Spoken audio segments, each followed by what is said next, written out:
ஏய் என்ன இது விட்டா நீங்களே பிரிச்சு விட்டீங்க போல. அதுக்கு இல்ல அஞ்சனா, சொன்னீனா எங்களுக்கும் யூஸ் ஆகும்ல.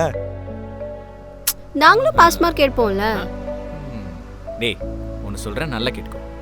சண்டை போடாத புருஷ பொண்டாட்டின்னு யாருமே கிடையாது. அதை நம்ம எப்படி பாத்துக்கிறோங்கிறதுலாம் இருக்கு. புரியலையே. சண்டை அடிக்கடி வரதா செய்யும், ஹர்ட் ஆகதா செய்யும்.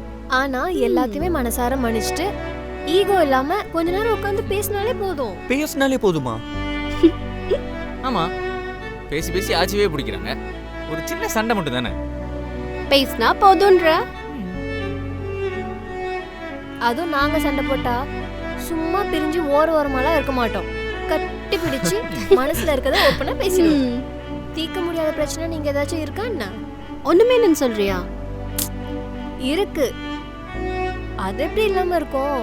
பொசசிவ்னஸ். அதாவது இவன் என்னை விட்டு வேற யாராவது டாவடிச்சாலோ இல்ல நான் இவனை விட்டு வேற யாராவது டாவடிச்சாலோ இந்த மாதிரி ஏதாவது நடந்தாதான் உண்டு. நான் அப்படி கிடையாது. இருந்தாலும் இவனுக்கும் என்னை விட்டா வேற யாரையும் பிடிக்க வைக்கல. ஸோ ப்ராப்ளம் இல்லை.